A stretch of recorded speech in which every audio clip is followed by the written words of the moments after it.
Bonjour, alors aujourd'hui on va voir les origines de la théorie des représentations.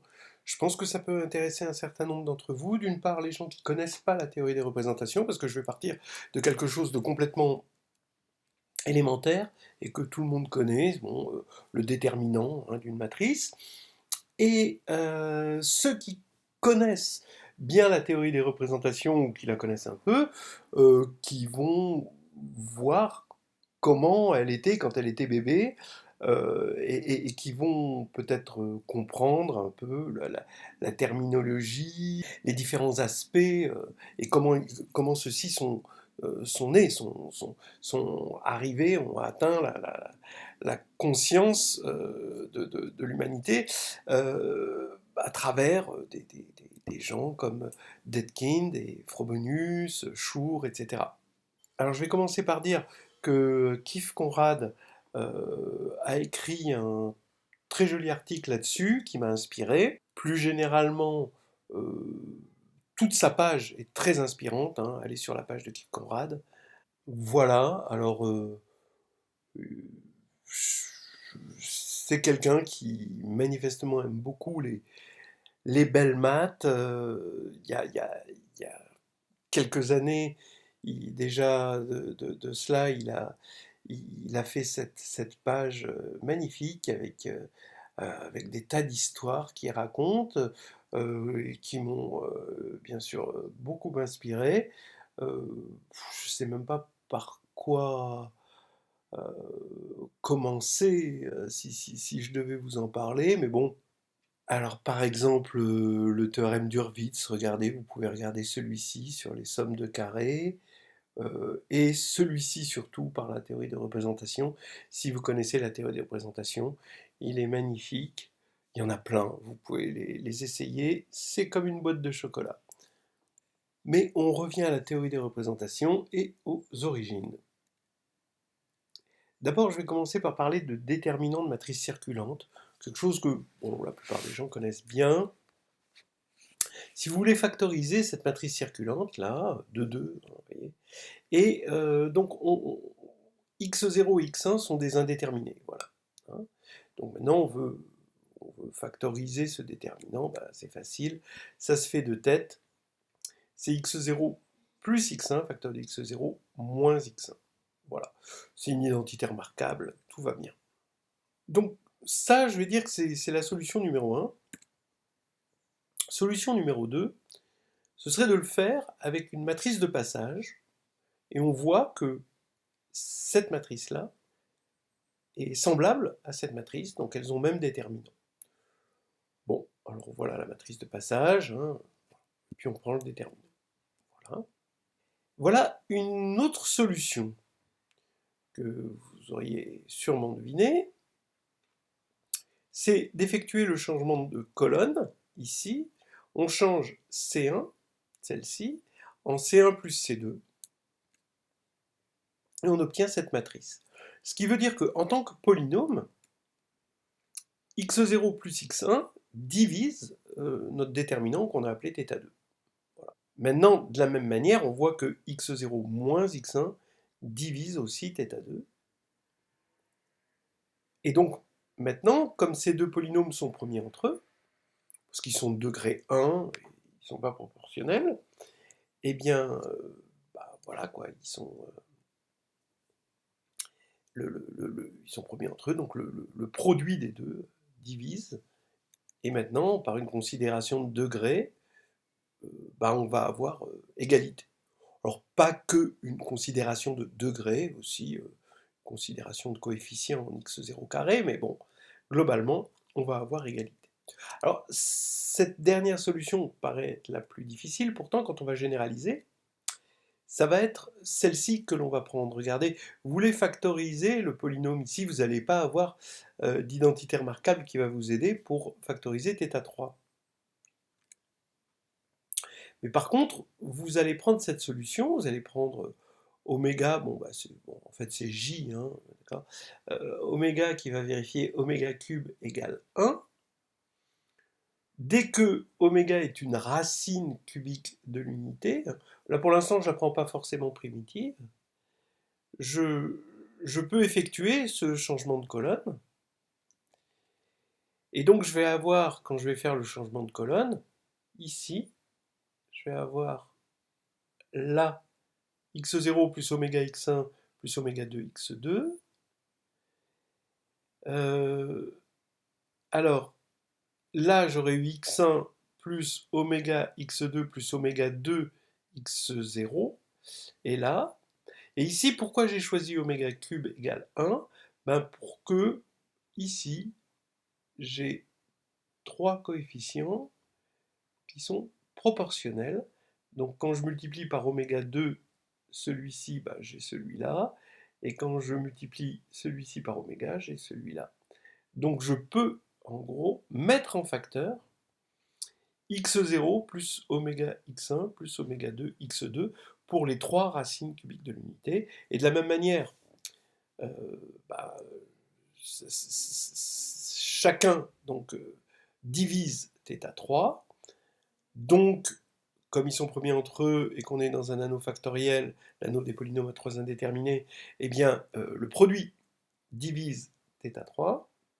Et par une considération de degré et de coefficient en x0 carré, eh bien, on va avoir égalité. À scalaire près, peut-être. Maintenant, bah, on peut faire θn. Et donc, il faut factoriser cet immense polynôme, vous voyez. Bah, l'idée est toujours la même. Et on va avoir le produit de certains polynômes. Bon, je pense que si vous l'avez compris pour 2 et ensuite pour 3, on va prendre oméga, une racine primitive énième de l'unité. Les oméga j, ça va être toutes les racines énièmes de l'unité. Et on va avoir tout un tas de polynômes de degré 1, homogènes de degré 1, qui vont diviser θn, et quand on va faire le produit, ils vont être premiers entre eux, et quand on va faire le produit, on va obtenir θn par une considération de degré au signe près. Bon, voilà. Je ne vais pas plus loin dans le signe, c'est pas important pour la suite du problème.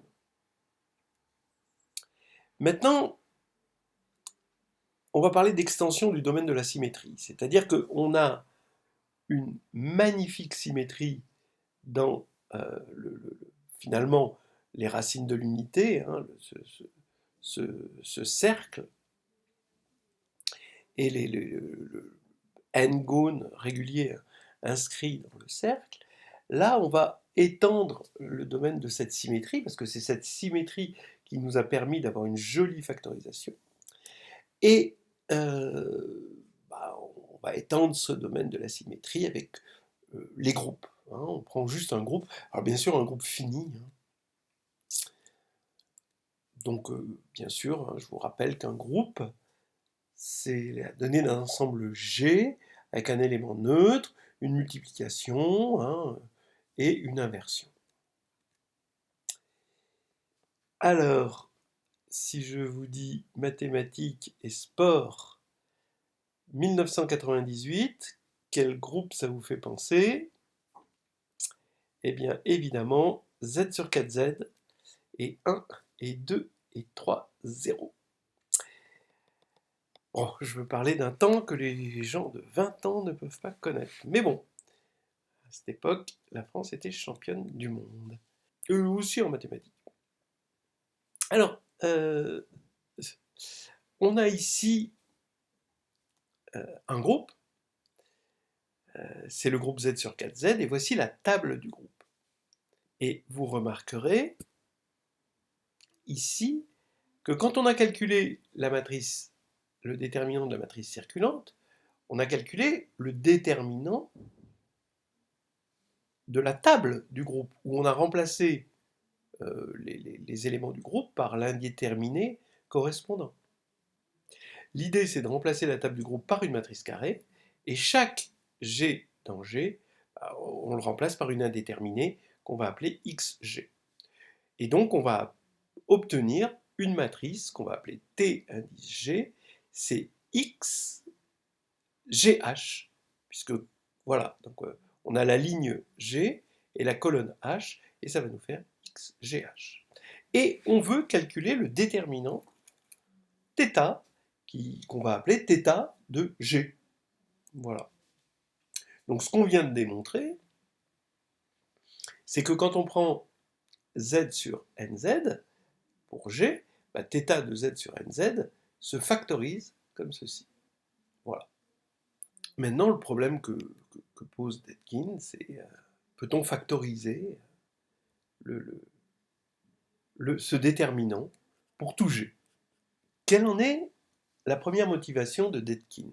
En 1896, Dedekind introduit ce déterminant, c'est dans le cadre de la théorie de Galois. Quand vous apprenez la théorie de Galois, il est possible que bon, si vous l'avez apprise, hein, vous avez un théorème de Dedekind c'est un théorème sur l'indépendance des automorphismes de corps sur un corps donné.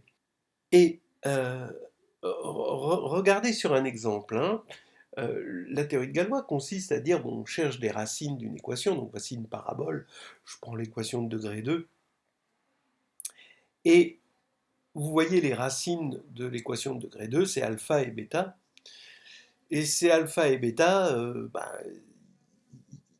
ils ont une symétrie, il y a une symétrie de la parabole évidente, hein, qui saute aux yeux ici, ça saute pas toujours aux yeux dans le cas général, mais ici ça saute aux yeux, et c'est cette symétrie qu'on va exploiter dans le cas général, qui est exprimée par un groupe qui agit. Ici, on voit qu'il y a une symétrie de la parabole, c'est le groupe de permutation S2, et qui envoie alpha sur bêta, et bêta sur alpha, donc c'est la permutation sigma. Donc on a ce groupe, d'accord, avec E sigma, d'accord, E c'est l'élément neutre, c'est l'identité, et sigma qui va échanger alpha et bêta. Et donc la table du groupe, vous la voyez, et c'est exactement la table de z sur 2z, si vous remplacez E par 0 et sigma par 1. Donc, le problème de l'indépendance des racines sur un corps fixé K, alors imaginons que le corps ce soit Q, hein, et on veut savoir si les racines sont indépendantes sur Q, eh bien, ça revient à trouver alpha mu dans K, tel que lambda alpha plus mu bêta égale 0, c'est-à-dire c'est indépendant si ça implique que lambda égale 0 et mu égale 0. Voilà. Hein, et on veut savoir si ces racines sont indépendantes. Donc qu'est-ce qu'on fait?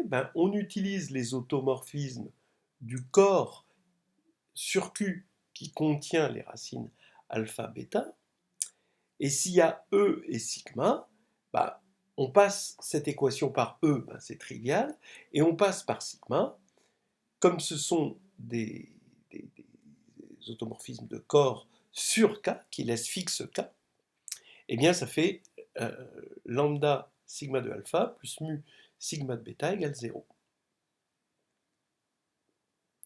Donc on a un système, si vous voulez. Donc alpha, je l'ai écrit E de alpha, et bêta, je l'ai écrit sigma de alpha. Voilà. Et je vais voir ce système comme un système d'inconnus lambda et mu. Et je veux que ce soit indépendant, donc je veux que le déterminant de ce système soit non nul.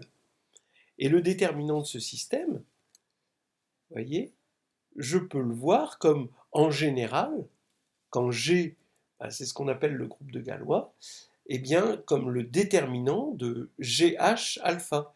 Ici, je retrouve la table du groupe, ici, E, sigma, sigma, E, et j'en prends le déterminant, et ce déterminant, je l'applique à alpha.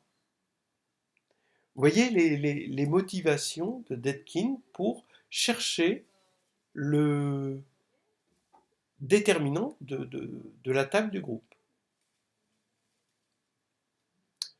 Voilà, alors en général, donc on fait ça. Hein. G, c'est le groupe de Galois de l'équation, voilà.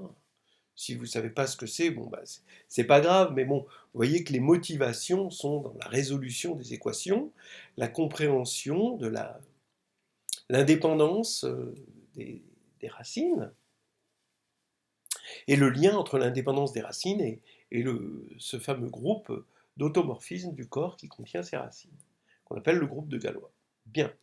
Alors, maintenant, on met un niveau d'abstraction supplémentaire en enlevant ce alpha-là et en regardant directement θ de G comme ceci, et ensuite en appliquant ce qu'on obtient à alpha. Et bien maintenant, on va marcher sur les traces de M. Frobenius, qui avait pour maître Dedekind, et qui, Dedekind, propose ce problème, factorise. C'est très simple comme problème, hein. On a une table de groupe, finie évidemment, je ne sais pas si je l'ai dit depuis le début, mais les groupes sont finis, et on a une table de groupe finie, et puis on veut factoriser sa table de caractères. Bon, jusqu'à présent, tout se passe bien pour les groupes cycliques, puisqu'on a une factorisation en polynôme de degré 1, et on va voir apparaître la notion de dual, hein, d'un groupe. Alors regardez, voici le plan de travail habituel quand on travaille sur les groupes finis. On commence par regarder les groupes cycliques, bien sûr, c'est ce qu'on a fait, les groupes abéliens finis ensuite, puis les groupes de petits cardinal, puis ensuite le cas général. Bon, on va essayer de passer par là. On veut donc calculer θ de G, voilà ce déterminant, et on appelle C indice H les colonnes de la matrice. Donc, où H parcourt G.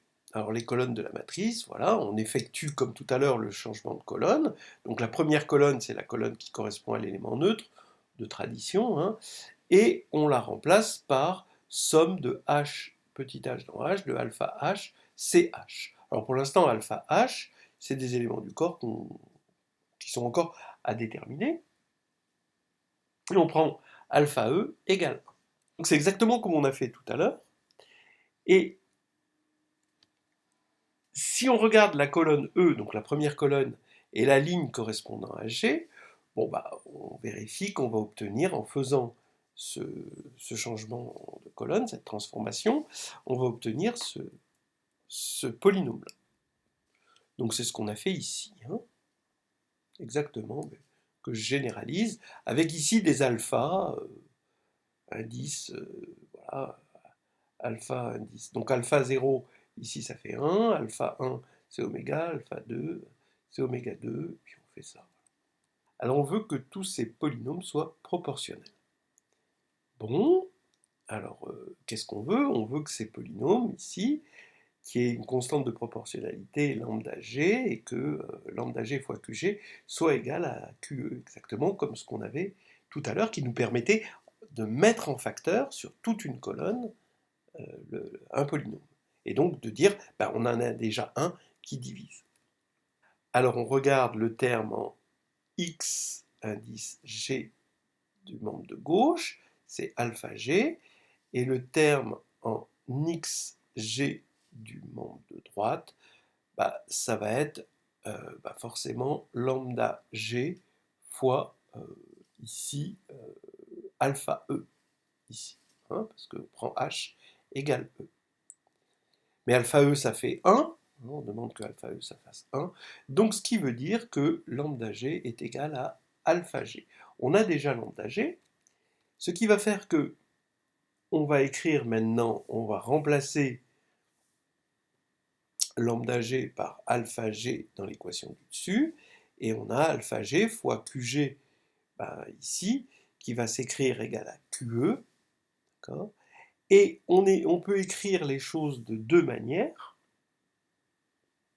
ce qui va faire que si je développe dans le membre de gauche, complètement à gauche, je vais avoir alpha g, alpha h, comme coefficient de xgh, et dans le membre de droite, je vais avoir alpha gh. Je pense que vous avez compris. On a la condition que alpha GH égale alpha G fois alpha H et alpha E égale 1. Et bien ça s'appelle un morphisme de groupe. Donc j'explique. On travaille, disons, on va supposer qu'on travaille là sur le corps C, d'accord, et ces éléments-là vont être des éléments non nuls, donc on est dans C étoile, et alpha va envoyer G sur alpha G, et grand G hein, dans C étoile. Et ce qu'on veut, c'est d'avoir alpha de GH égale alpha de G et alpha de H, fois alpha de H, pardon, et alpha de E égale 1. C'est un morphisme de groupe.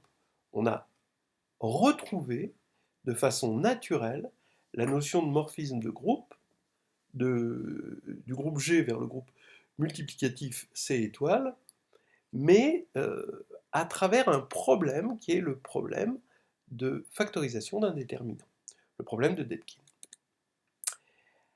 Donc, une telle fonction, ça s'appelle un morphisme de groupe, ça vous le savez. Et comment on va appeler un morphisme de groupe de G dans C étoile? Eh bien, dans le groupe multiplicatif C étoile, on va appeler ça un caractère. Bon.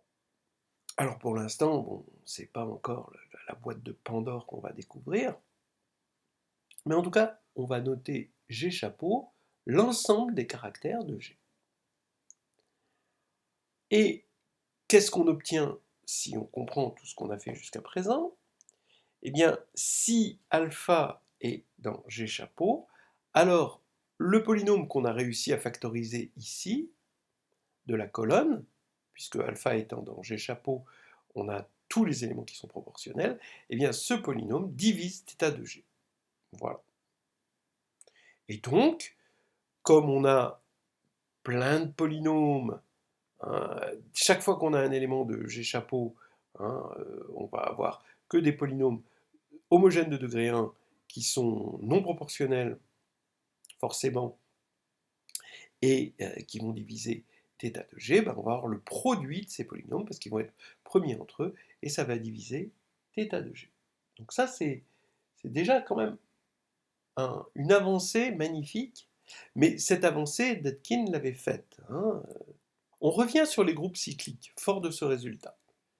Et en fait, on va faire du révisionnisme de notre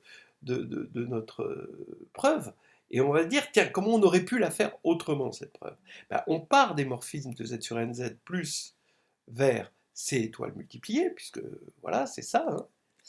Et bon, bah, on les connaît, ces morphismes-là. Il faut que 1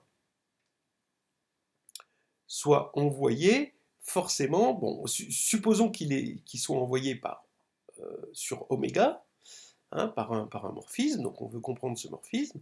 Alors 1, c'est phi de 0, mais 0 bar, il est dans Z sur NZ, donc c'est 1 plus 1 plus 1 plus 1 n fois. Donc ça fait phi de 1 puissance n. Je vous rappelle qu'on part d'un groupe additif et qu'on arrive à un groupe multiplicatif, d'où la puissance ici. Et donc si on appelle oméga égale phi de 1, donc ça c'est oméga puissance n. Donc forcément, oméga est une racine de l'unité. Et bon, réciproquement, on vérifie que si oméga est une racine de nème de l'unité, ben, l'application qui a k bar associe oméga puissance k est bien définie, c'est-à-dire ne dépend pas ici du représentant k choisi dans cette classe, et ça fournit un morphisme ici, bon, il n'y a pas de problème. Et donc on a n racines nème de l'unité, et c'est pour ça qu'on a le bon degré. D'accord ? Donc vous voyez que le fait que le cardinal de G chapeau soit égal au cardinal de G, c'est ce qui fait qu'on a la factorisation de notre déterminant. Donc, ça a fait du bien de revoir cette preuve uniquement en termes de caractère, c'est-à-dire de morphisme de G dans C étoile. Donc maintenant, on passe au groupe abélien fini. Donc je vous avais dit, hein, c'est un protocole. On commence par les groupes cycliques, puis groupe abélien fini, voilà. Donc groupe abélien, hein, fini, voilà. l'opération est commutative.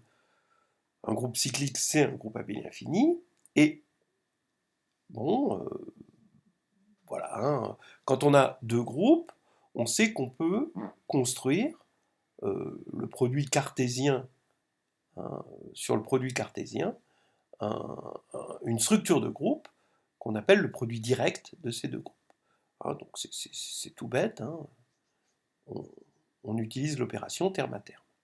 Il se trouve que quand on prend des groupes cycliques pour G et H et qu'on fait le produit, eh bien on va encore obtenir un groupe qui n'est pas forcément cyclique, mais qui est toujours abélien, évidemment. Puisque ici c'est abélien, et ici c'est abélien, donc globalement c'est abélien. Et fini, évidemment, parce que c'est produit cartésien de deux ensembles finis. Donc voilà un exemple. Si on prend Z sur 2Z croix Z sur 2Z, voilà la table du groupe. Donc on avait un groupe à deux éléments, un autre groupe à deux éléments, et on a le produit 2 fois 2, 4, un groupe à 4 éléments. Donc voici la table. Et il y a un théorème qui est bien connu, hein, qu'on va admettre. De toute façon, si on veut avancer, il va falloir admettre des choses. C'est que réciproquement, tout groupe abélien fini, c'est un produit direct de groupes cycliques. D'ailleurs, entre parenthèses, dans Nouvelles histoires hédonistes de groupes et de géométrie, dans le tome 2, chapitre 13, on démontre ça avec ce théorème, avec la théorie des représentations.